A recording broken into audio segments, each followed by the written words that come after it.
من الشيطان الرجيم بسم الله الرحمن الرحيم أخياري والسلامتين السلام عليكم ورحمة الله وبركاته سلام كدب waxaan ka soo hadalnay promotionska company-ga iyo shuruucda la xiriira investment-ga waa ka hadli doonaa maintenance of capital sharearkii waa sharcigan uu ka hadlayaa saamileyda hadii deyn lagu yeesho saamilaha hadii uu geeriyoodo iyo shirkadda maxaa kala arrintaas qodobka 25aad baa ka hadlaya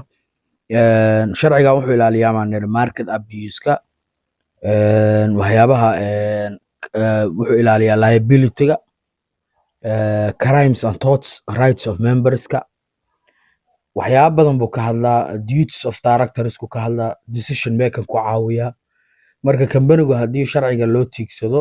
wax kasta oo lagu tilaabsanayo loo fiiriyo oo decision making markii la sameynayo sharciga in loo eego oo legal consultants uu leeyahay muhiima liquidation-kiisa wixii unfair practices looga ilaaliyo marka waxaas oo dhan baan shuruucdan ay ku saabsan yihiin hadii alla idmo wixii charges uu ka hadlaya market abuse ku ilaaliya sharcigan waa u muhiim ganacsiga iyo shirkadahaba marka dhinaca saamileyda waxa la yiraahdo qodobka 25aad saamiluhu haduu geeriyoodo hadii qof saamila ah oo shirkadda uu dhinto oo ay maxkamadu u magacawdo daryeele ama fuliyo danihiisa maamul ama ku adeega awoodii uu lahaa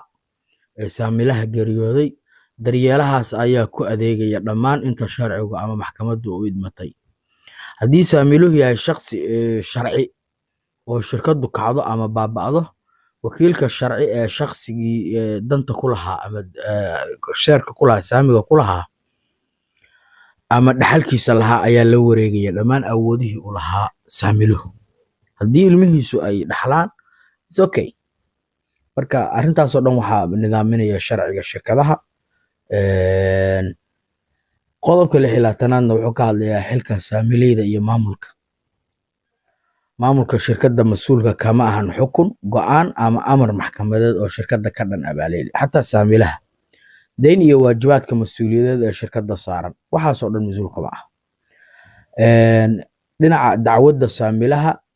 iyo qodobka 28aad baa ka hadlaya 27aadna wuxuu ka hadlayaa cadaynta saamileyda go'aanada shirkadda waxa lagu meel mariyaa baaliyo cod aqlabiyad ah vote bay ku kala adag yihiin marka codayntooda markay saamileydu codaynayso ama